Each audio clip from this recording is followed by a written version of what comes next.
Configuring broadcast. That's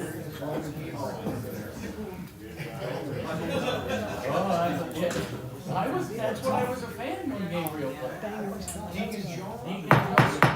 Okay, let's get this meeting going. Call this meeting of the Jamestown City Council work session for Monday, December 15th to order. The clerk, please call the roll. Councilmember Sheldon. Here. Crackman. Here. Pettiniti. Here. Reynolds. Present. Faulkner. Here. Bonfiglio. Here. Diversa. Here. Russell. Here. And President Doles. Here, thank you. We do have a couple presentations tonight, so I want to get at those first.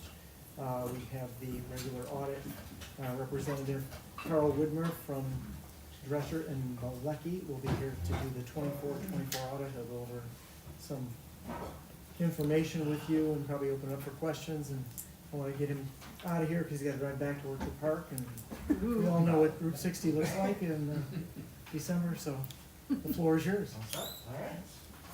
I'll find a good spot to stand. We'll be working off of these slides here. And Erica offered to be my One lever, it's the middle one, I think. So, for those of you I haven't met before, my name is Carl Widmer, partner at Drescher Malecki, here tonight to present on the draft results of the city's fiscal year 2024 financial statement audit. So, a little background, we shared financial statement drafts with management last week. We're in basically final draft form, getting prepared to issue final. In looking at a comparison to the prior year, I was here not too long ago presenting on fiscal year 2023, improved on that timing by 3 or 4 months, and have 2024 ready to go, and anticipate, after talking with the mayor and Erica, in advancing the fiscal year 2025 audit up another chunk of several months. So next year, we are getting back on that track of getting to a timely audit after 2023's delays. So on track, the right way. Getting into it, familiar with the audit process. These are what are considered the deliverables, what's expected at the end of each audit. First up, of course, is the financial statements. This is the package that most people associate with the annual audit. We do clarify they're the city's financial statements. While we help prepare that document, all the information in that document is maintained and the responsibility of the city and its staff throughout the year. Our responsibility is to come in and perform an audit over the amounts of those financial statements and make sure that they present fairly. And that's called giving our professional opinion. That's why the city hires Drescher Malecki, my firm, to do this audit. In addition to the financial statement audit, there's a single audit. A single audit is a special compliance audit that, since the city is a recipient of a significant amount of federal grant money, they're subject to a special compliance audit that is performed by my firm, but under the federal guidelines. So we take their book and perform this compliance audit on their behalf. This year, the total federal awards that were subject to testing was just shy of $8.5 million. That's down a few million from last year, but both of those years, 23 and 24, are certainly higher than normal for the city due to that ARPA recovery stimulus money that was handed out throughout the nation. Typically, the city of Jamestown has been subject to having only one of those federal programs needing to be tested. There's something called the Schedule of Federal Expenditures in the financial statement report that lists out by program that total $8.5 million. There's a process where we go through and risk assess and make sure that the significant programs are tested every so often. Because of the dollar amounts that were reported for 2024, the city, rather than having only one program, had to have 3 programs tested this year. So just something, a little bit of goodwill. My firm, we did all 3 programs for the same not to exceed fee that we agreed on for the audit. It took more time also on the city staff as well to complete those audits. Similar to last year, the results of that audit, there is special reporting that the city is responsible for in reporting the ARPA program to the federal website. They want things to look a certain way and be categorized in certain ways. we identified there were certain projects mislabeled in the 2023 audit. Based on the date of when those audits were performed, fiscal year 2024 had those same errors. So there's a carry forward for that item, which we don't expect going forward. In addition to a federal single audit, there's a New York State Department of Transportation audit as well. So because the city received a significant amount of DOT money, you're also subject to a compliance audit on those grants as well.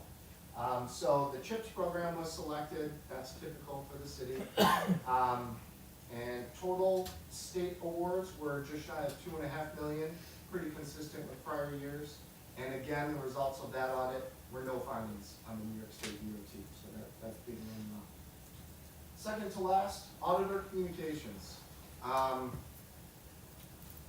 The relationship between the auditor and the auditee is a unique one. Along with just performing the audit process, there are some things that need to be communicated between myself and the city and its representatives, its council. So one is, I referred to it earlier, is the responsibility for those financial statements and the dollar amounts. All the records, all the dollars that are in the financial statements, that's the property of and the responsibility of the city. Our job is to perform an audit over those and ultimately provide that professional opinion. And we call the audit process, our process is to gain reasonable assurance over the dollar amounts that are in those financial statements. And the reason for saying reasonable assurance is that if we were to test absolute or 100% of the records, our audit would take 6 months to complete, and it would be $500,000. So audit standards are set up to where we can evaluate things that are considered material, those are significant dollar amounts, or of higher risk, and we performed a focused, risk-assessed audit process to produce our audit opinion. Because readers or users of the city's financial statements are going to rely on Drescher and Malecki's opinion that those financial statements can be relied upon, it's imperative that myself and the entire audit team is independent. There are no conflicts of interest. We should be totally objective, have no bias when it comes to performing these procedures. So each year, that's a communication that I review with my team and then also communicate to the group here to let you know that in fact, we don't have any conflicts of interest or independence issues. Finally, when you hear auditors, often it's associated with looking for fraud. You hear auditors, you think fraud. While that's a risk factor that's considered in our audit procedures, all of our tests are designed at gaining assurance over the dollar amounts in the financial statements. It's not to search for fraud. That would be more of a forensic audit that you would hire a special firm for that type of procedure. So just like to bring that up in tonight's type meeting so that everyone here is understanding what the tasks were for my side of things in performing the audit. Finally, there's a management letter. This is an opportunity for us to share maybe some best practices over things that we see at the city. If we think that some processes or policies could be updated or done better, we can provide those recommendations in this letter. And we also give any update if there are new accounting standards needing to be adopted by the city in the coming years. We'll include that in that letter as well. Any questions on the audit process side of things? All right. So for the financial highlights tonight, we'll do a focus on the general fund. That's where the lion's share of activity is occurring for the city, and that's where we'll focus. So here is a line graph of the general fund's activity being revenues versus expenditures for each of the last 5 years. And what you can see is for the first 3 years presented, 2020 through 2022, the city was able to operate at a surplus where revenues were exceeding the spending. And in other words, your fund balance was growing in those years. Last year when I presented fiscal year 2023 results, you saw that trend flip to where the spending was now exceeding the money coming in. That trend was consistent again for fiscal year 2024. So whereas 2023 spent or had a use of fund balance of $923,000, 2024 used $944,000, very similar year as far as net activity to the general fund. Breaking down your red line or your spending compared to the prior year, you do see a decrease in both revenues and expenditures in 2024. That's because the city went through more of its ARPA money in fiscal year 2023 than it did in 2024. So it's a little bit misleading if you were to interpret this as general fund operations or the budgeted operations. Within 2023's $50 million of activity was just shy of $10 million of ARPA revenue and spending. So those were one-for-one spends with reimbursement using ARPA money. That dollar amount went down to just shy of $5 million during 2024. But when you pull those out, you'll see that it's a little bit more consistent around the $41 million mark as far as year-to-year operational spending. So outside of that, Carl, should those numbers be reversed for 2024? yes, they should. Okay. Thank you. I'm gonna let Jared know. Oh. I have it marked down here. I said, well, it was sent. So yes, the 46.2 belongs up here. 46.2 is the total spending. 45.3 is the total revenues. Thank you. For the city. Thank you for pointing that out. So that net change, the difference between the spending and the revenues for 2024, I mentioned was $944,000. The 2024 budget that the city adopted anticipated that number being $589,000. So 2024, once you got through it, the actuals turned out to cost, $300,000 to $400,000 more than what the city anticipated when it adopted its 2024 budget. Looking a little closer at the fund balance or the equity position of the general fund, here's a bar graph of total fund balance for each of the last 5 years. What you'll see is similar to what I pointed out on the line graph of the activity trend, whereas the first 3 years you saw increases in total fund balance, and each of the last 2 years you see decreases. The different colors that are presented are going to coordinate with the different classifications of fund balance that are within the financial statements. The top portion is called non-spendable. That's because these amounts have already been spent. That represents $1.5 million of city money that went out the door during 2024, but it's being used to pay part of the city's New York State pension annual contribution that belongs in 2025. So the cash went out the door. Their fiscal year is different than the city's fiscal year. So that represents a prepaid asset. Next is assigned fund balance, and here is $825,000. If that number sounds familiar, that's the amount of fund balance that the city anticipates needing to use during 2025 in their budget process. So that's called appropriated in the budget. What that leaves, the residual amount in the general fund, is called unassigned fund balance. Kind of just like it sounds, there's nothing that it's attached to or required to be used on. It's available for whatever the general fund might need. It's just shy of $5 million. That's down from $6.5 million the year prior and $7.7 million the year prior to that. So you can see the trend for each of the last 2 years is that cautionary tale where you saw the trends flip, where you're now spending more than you're bringing in. Of course, this is all information that you're reviewing during the budget process and something that you need to monitor throughout the fiscal year to ensure that adequate revenues, whether that be the amount that you budget from outside sources like sales tax or interest earnings, but that also includes the amount of revenue that the city is bringing in through a levy property tax to pay for those costs.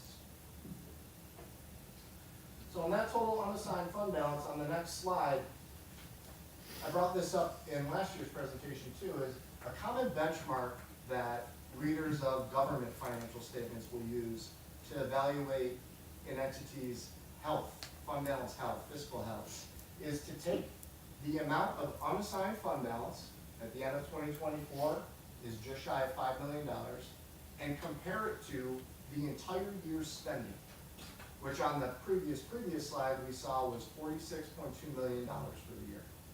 That represents 10.8%. So we'll round up, call it 11%. So 11% is what your unassigned fund balance benchmark is. There are entities out there, the Government Finance Officers Association, GFOA, who have recommended a minimum level of 2 months out of 12 months for the year. So that equates to 16.6667% as a minimum unassigned fund balance. So this number, at least compared to their recommended best practice, is below that and at a low for at least the 5 years presented here. So something to really, pay attention to and keep in mind as you put together future budgets and monitor those budgets each year.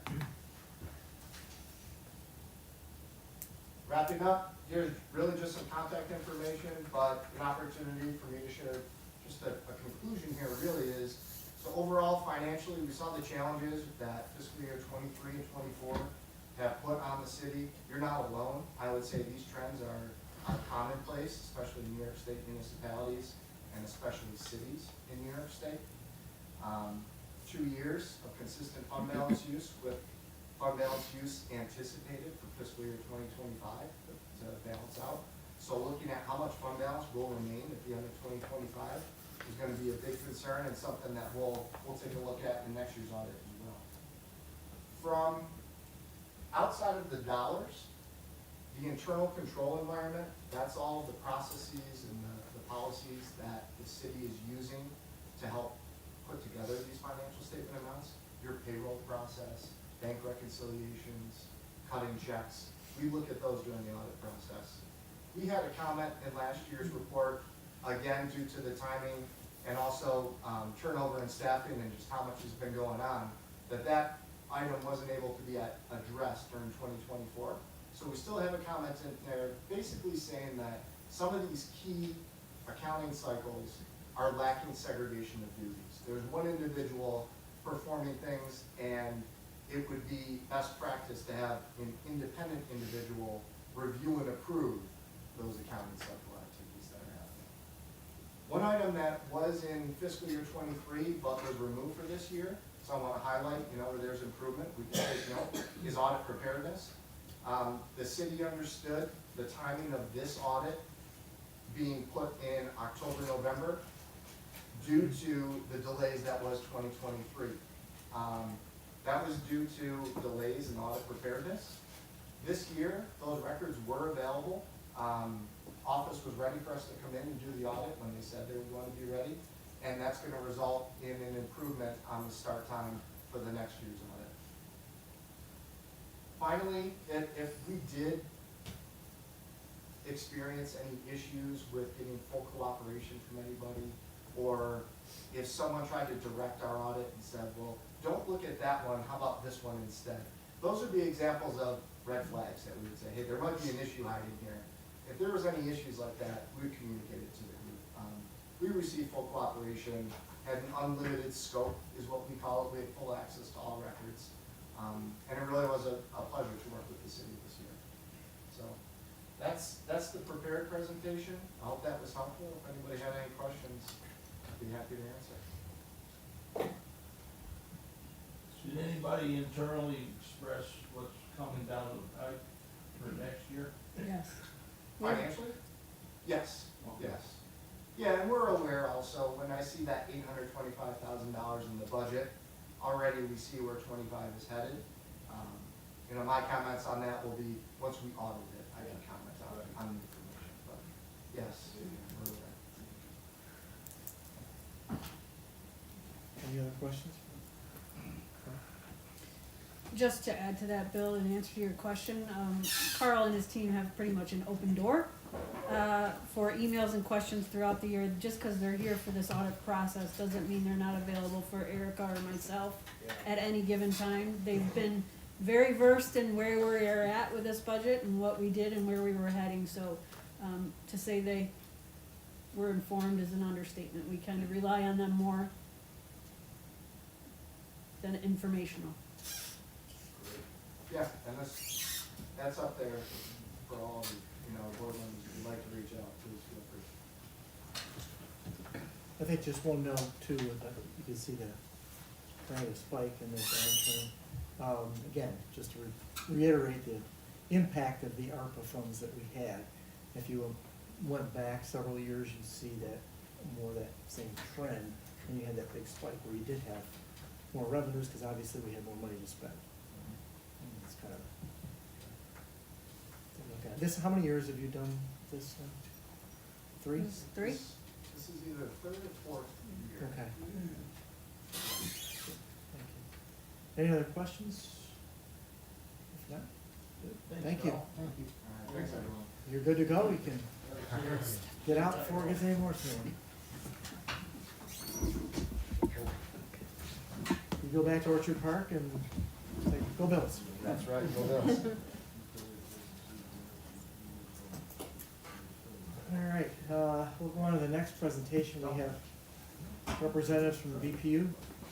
So Dave, you got your team here with you. You can see them.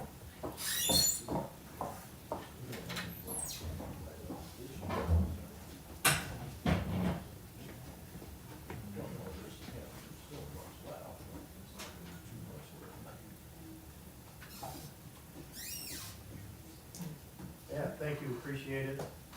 BPU staff tries to come towards the end of the year just to give updates on our budget process with our board members, kind of what's been approved, what's coming at you, just for awareness. Also, any questions, issues, concerns, as we head to the new year. Ellen DePonto, our business development coordinator, is with us. Alex Pickett, our operations manager, water resources, and Chris Selstrom, Deputy General Manager, Electric, soon to be General Manager of the utility. They're here to give a couple of updates. So don't have a lot to share, but wanted to give you primarily budgets and rate schedules for the 5 divisions. So for 2026, solid waste has no general rate increase coming. Our wastewater division similarly has no general rate increase for 2026.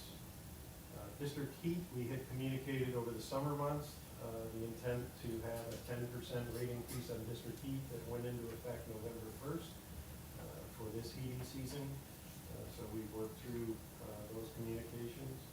In the water division, we will be increasing rates 7.5% effective January 1st. The electric division is the only division of the 5 that our board doesn't approve rate adjustments. So our board can approve the direction to go file a rate case with the Public Service Commission, which we did around July 1st of this year. So for the electric division, strictly for our base rates, we're awaiting approval from the Public Service Commission on that rate case filing.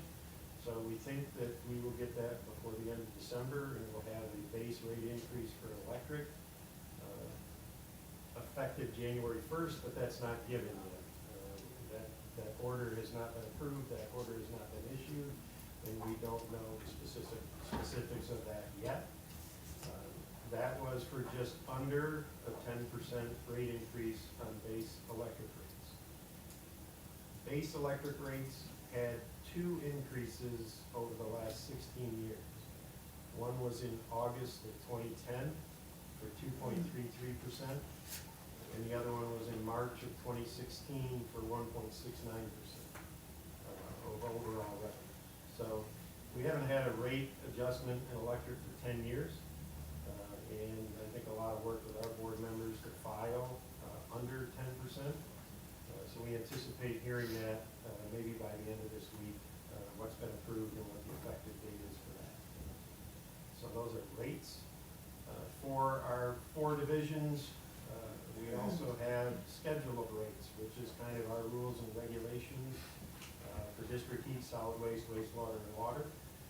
For the electric division, again, that's fully regulated division, and we have a tariff for electric, so we don't modify our tariff unless we go for a filing with the Public Service Commission. So rate schedule changes, both district heat and wastewater, there aren't really significant changes to those schedule of rates for 2026. For wastewater, there is some changes related to access to inspect connections and reconnect charges are slightly higher. We've also, the board has also approved some adjustments and increases on leachate and sludge rates that we charge to outside people that come to the wastewater treatment plant. So not big changes for district heat or wastewater. For solid waste, I'd say there's some charges have been lowered, other charges have been slightly increased.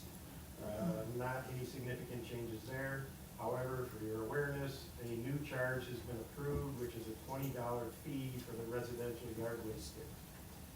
So what we decided to do was to create this charge for the residential yard waste sticker because that helped us avoid a solid waste rate increase. Just to note, the solid waste rate in 2010 was $12.10 a month. In 2026, if you recycle once during the billing period, your charge is $13.50 a month.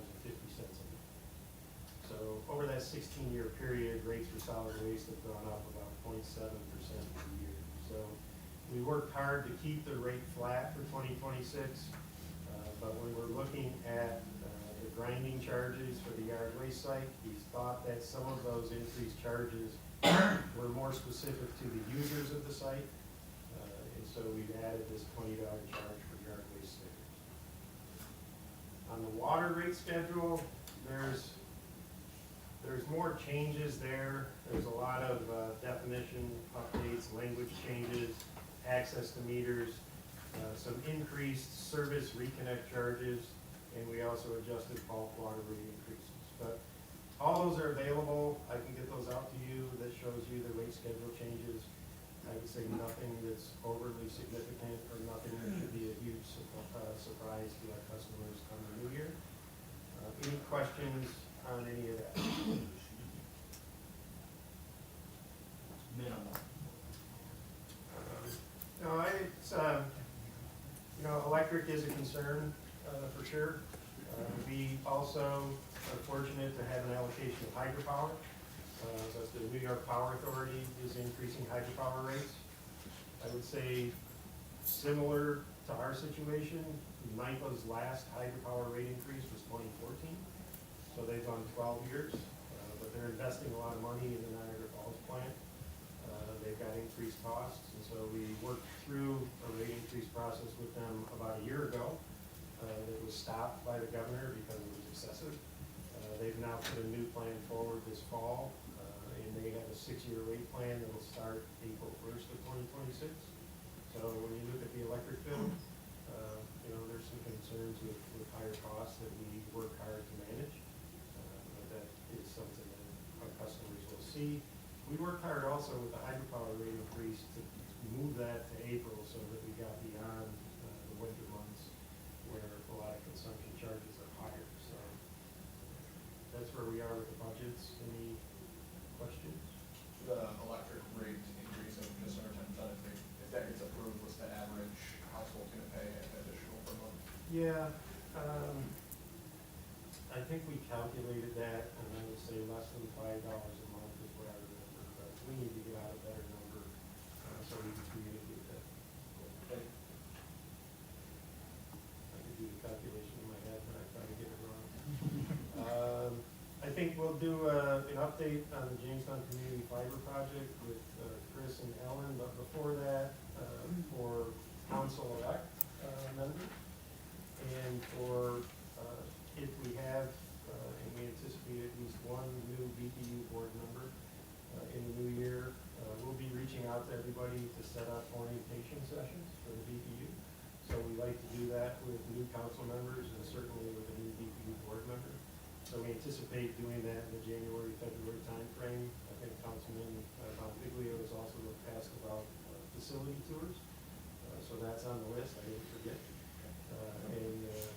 Whether it's the power plant, the wastewater treatment plant, some of our other facilities, we'll make that available as awareness and education. But we'll be reaching out. I would say new council members, typically one longer hour-and-a-half type of orientation session, just the relationship between the BPU and the council. But if you're interested in more, we're certainly open to that as well. But we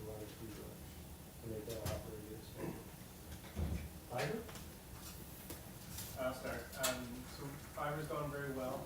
We've got about 5,000 of the south side passing, so there's light available at the curb on the pole. So we're moving right along there. The fiber crews the mainline installers are gone for the winter. There's too much snow out there for them to hang new fiber. So they'll be back probably early spring, hopefully get a good spring in April or May. The splicing will still continue on, so while there's a lot of mainline fiber, you'll see on some of the poles, there's coils on the pole, but the little black tube, the splice enclosure is not there.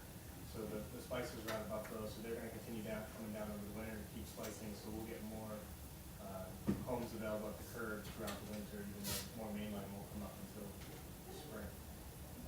There are most of the areas that are ready for service is the south side of town.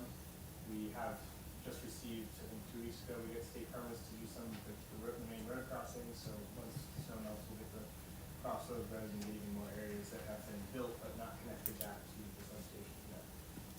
We've got about 1,200 potential customers that are signed up.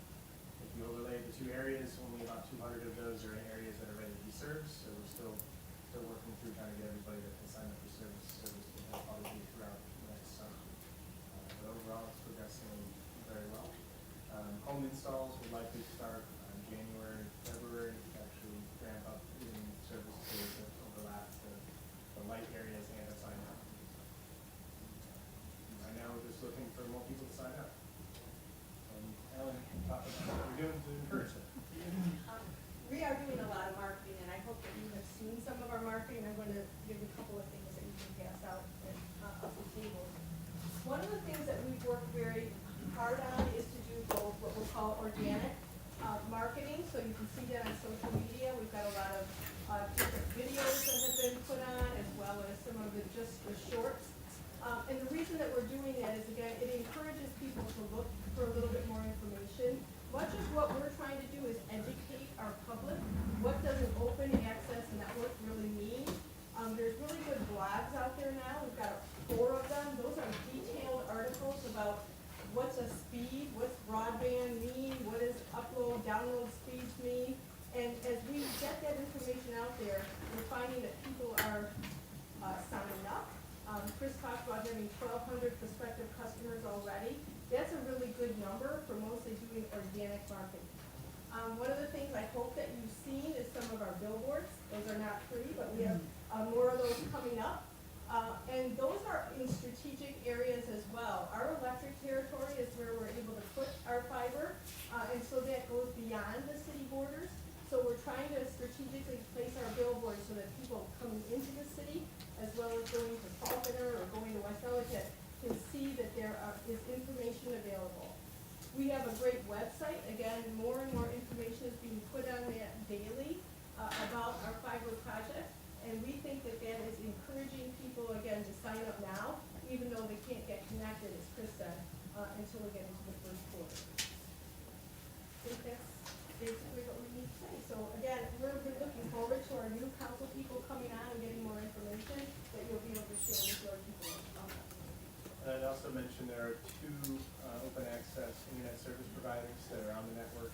FiberSpark is a New York-based company, and we have Sumo Fiber, which is another national company. Both are offering the 4-speed plans on the network, so you'll see those rates out there. I think the lowest one is 300 megabits for $38.25, and it goes all the way up to 2 gigabit per second for $55 a month. So very competitive pricing. So we're hoping that once people actually get internet, they'll see the value. That is not an entry period. That is the price.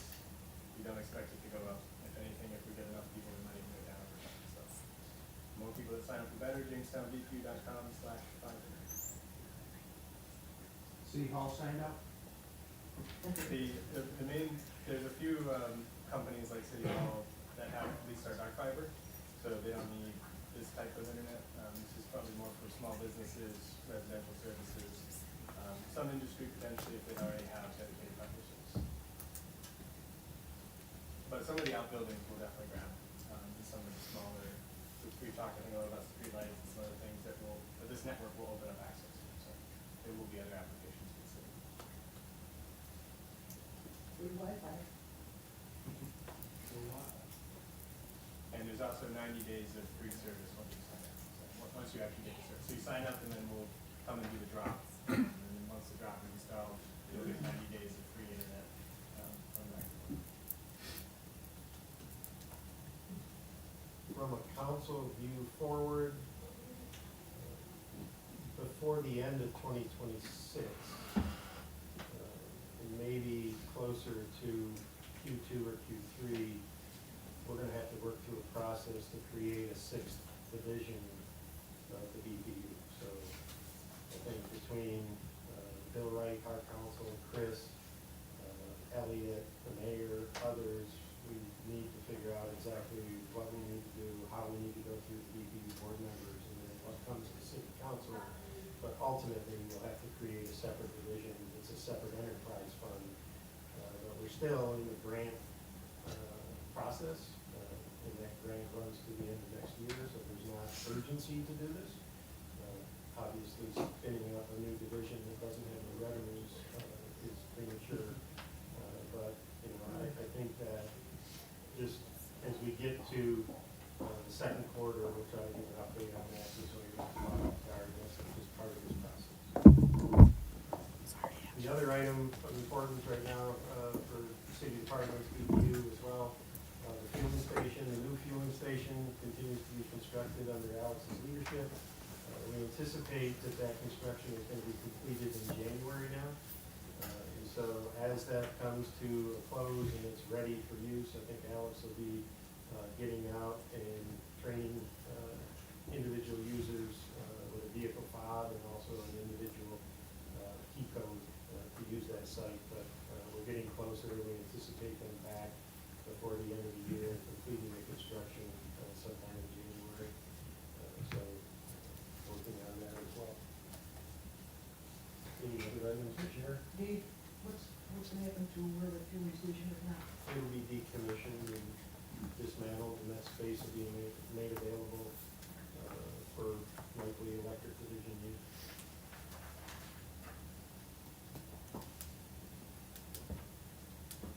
Any questions for us?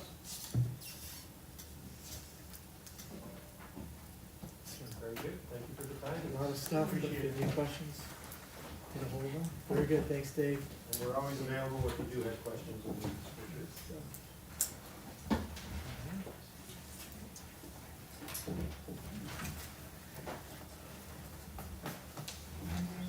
All right, that concludes our presentations. Is there anybody here from the public that would like to address the council this evening? If so, please give your name and address and limit your remarks to 5 minutes.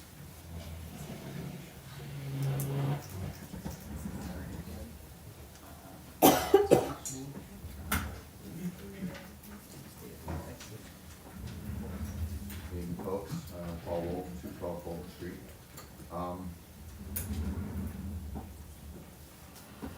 Personally a victim of a violation of, I don't know how it's stated, but chapter 215-42C of the city ordinances. City ordinance that involves sidewalk maintenance. And while I passed here, I saw at least 10 violations of that on open abandoned properties with absentee property owners. There are also other city ordinances that allow the city to maintain these properties according to the weather and charge the owners on their property taxes. When are we going to start holding them accountable? I was personally injured because of our city's lackadaisical opinion of enforcing city ordinances.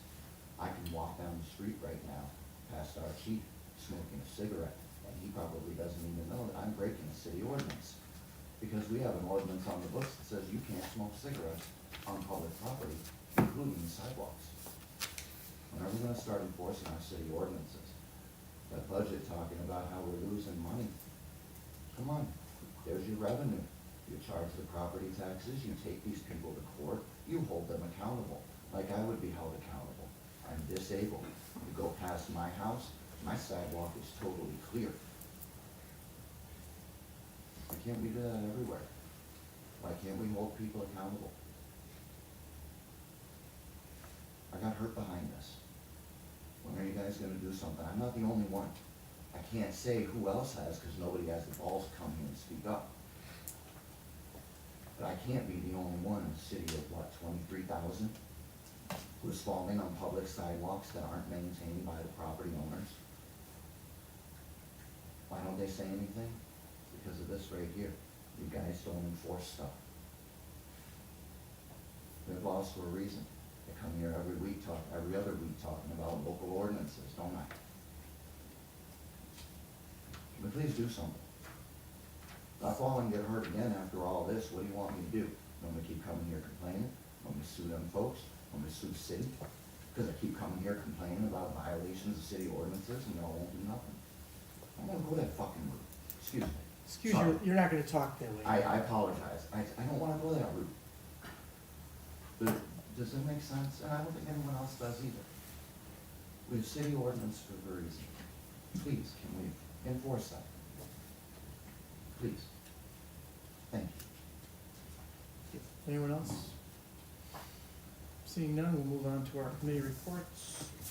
Housing, do you have anything, Bill? Yeah, thank you, Mr. President. We, had Crystal in attendance, and, she spoke to upcoming, things that will be updated, our year-end progress, and accomplishments that have been done by her department.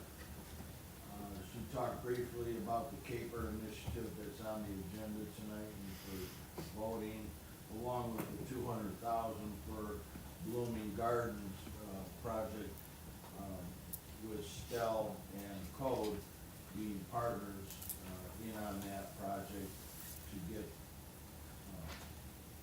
some of that property up to speed to be able to be utilized.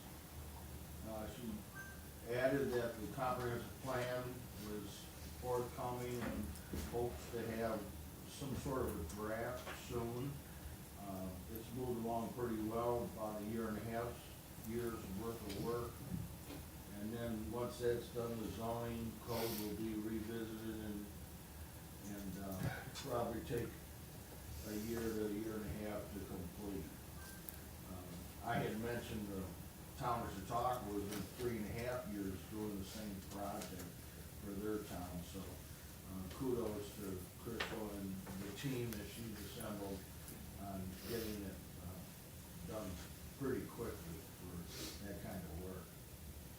The demolition lists that were incomplete last 2 weeks ago, still correcting some of the bugs in the computer, and they hope to have it all ready to reevaluate on Thursday. She said she'd like to have 6 to 8 more code officers to make catch up for decades of neglect. I'll never stop asking. Nothing wrong with asking.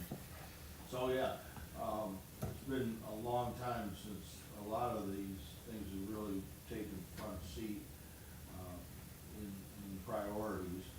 And obviously, the big ones for her department in making a lot of the decisions that they do reflect on safety and health issues. Take priority over tall grass or paint chips or whatever. So, we did have a few minutes to talk about some individual properties. The Crescent Street 217, Mr.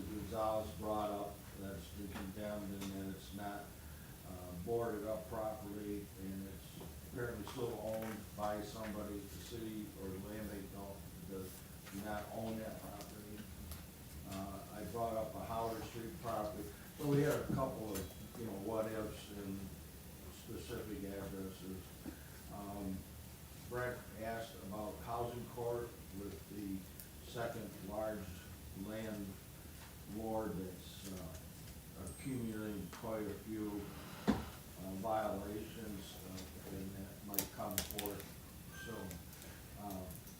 Councilman DeVers also had a couple of constituents speak to him about offering thanks for the good work that the Department of Development has done on some cases in his world, so to speak. So, Yeah, they fast-tracked a remedy for the person. other than that, Mr. President, that was it, Rob. Thank you. Brent, finance?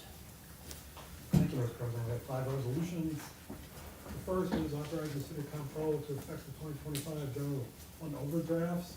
Comptroller is currently working on the over and under.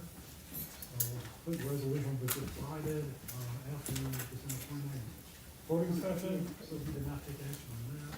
So nothing to look at. Second, the Department of Housing and Urban Development, as far as submission of the consolidated annual performance and evaluation report paper, for the fiscal year 2024 CDBG and home programs. That was approved. Next was, the Blooming Garden program that, you mentioned. There we will, contribute $200,000 in matching funds here for Code and Stell's project on Spring Street and then some scattered site housing. That was approved. Next, so the mayor or authorized representative was authorized to enter into a lease agreement with the county of Chautauqua for the 3rd floor of the Jamestown Municipal Building for use as Chautauqua County Health Department. It was already approved by the county. That was approved by our committee. And finally, 2 weeks ago, we had the president of JCC come and ask for us to express our support of the wellness program that they're going to be doing at the phys ed building in conjunction with YMCA. Asking that the U.S. government include this in the city's capital request for the 2026-2027 director budget. This is for phase 1, which involves the turf fields, soccer fields, and the softball field. That was approved.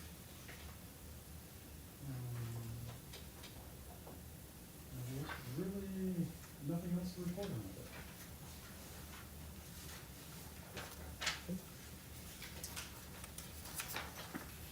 Public safety, Jeff? Thank you, Mr. President. We had no pre-filed resolutions for public safety. There was no one from the public there to speak. We did have a number of informational reports for toll rate card requests to be added to the toll list for the city. First one is for a toll rate card request for Richard Crash Towing and Recovery. That was approved. A toll rate card request for Ronald Yaketa Optimum Towing and Recovery. That was approved. Third one was a toll rate card request for Kyle Schultz Parkside Total Auto Care. That was approved. And next one was toll rate card request Terry Adams Towing Service. The fifth one was for Eric Hauser Extreme Auto Towing and Recovery LLC. That was approved. And the final one was for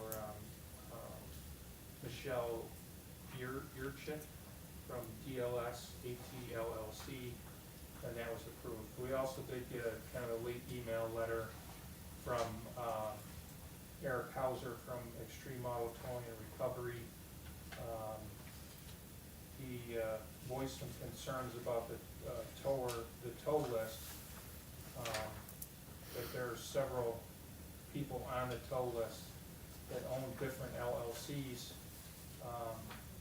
and their businesses are on the list twice. So, one who mentioned in the letter was the Schultz family.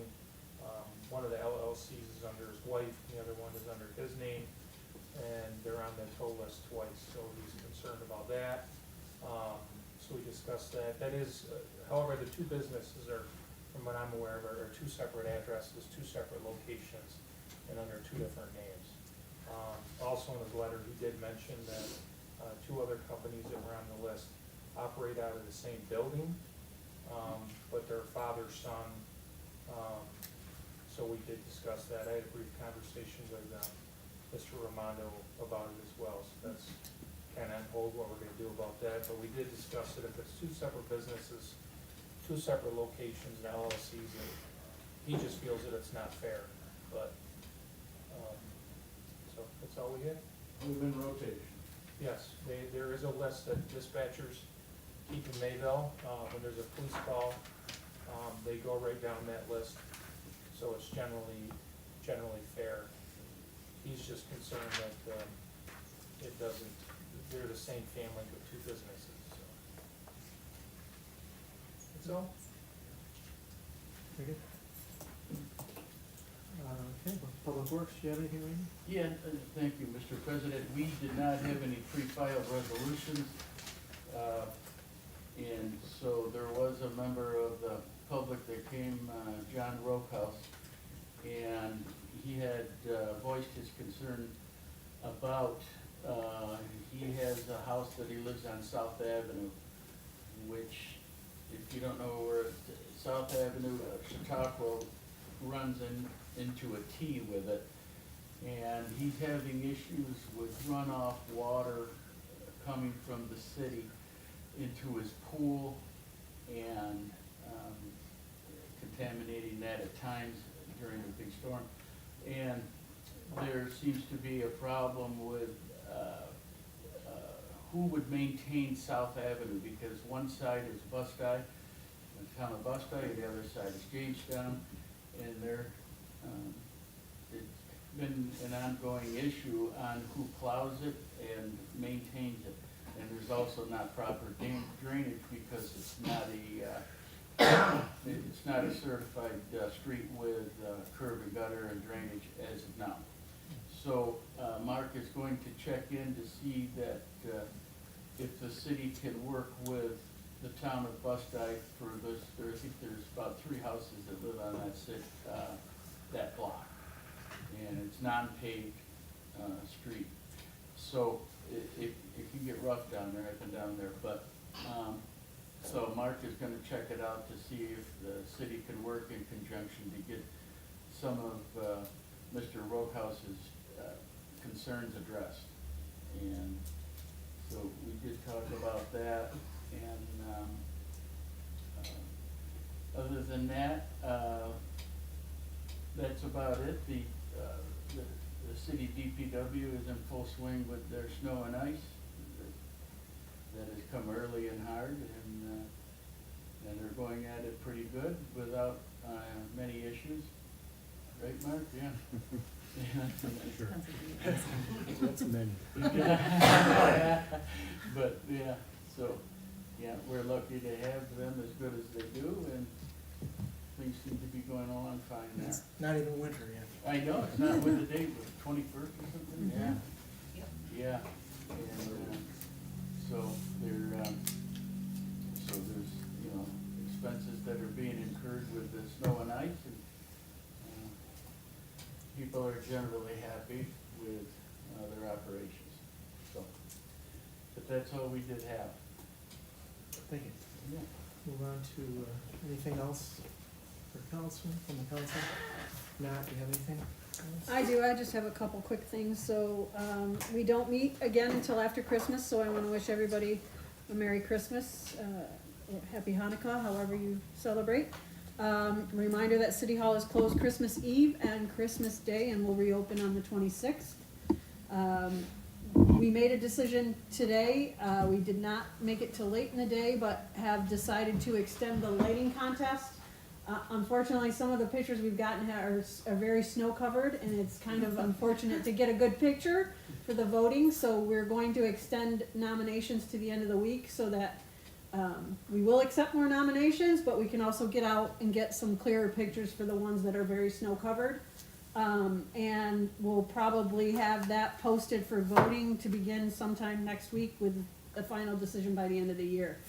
The weather hasn't been that conducive for people who had late getting their lights out and or snow covered that we just can't seem to get a break. So we decided to extend it to be fair. We've gotten quite a few nominations, thanks to, residents, but please, if you have one in your ward, please send it, even if it's duplicate. I'd rather have a duplicate kit to the office than none at all.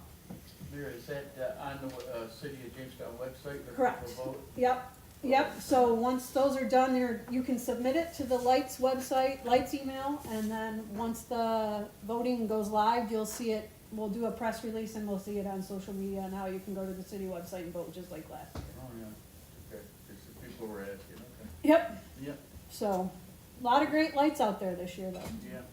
snow covered or not, so that's it. I have nothing for executive session. No executive sessions. Anything else?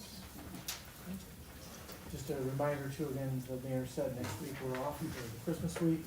And then the final, voting session will be 2 weeks from tonight, which is the 29th. Yeah. Okay. And just remember that, I will not be adjourning that meeting. It will be suspended. And then we'll be returning in the first week of January, the The regular, work session, 5th of January. We'll reconvene, finish up any business, adjourn the December meeting, and then start with the new council after that. So, just a matter of protocol. So, if not, anything else? Everybody have a good holiday, Merry Christmas, and enjoy it with your families, and hopefully we'll get better, nicer weather to enjoy things, and people can get here to and from traveling. Just wait till Thursday. Wait till Thursday? It's supposed to be 50, All almost right. 50. Yeah. Yeah. Meeting adjourned.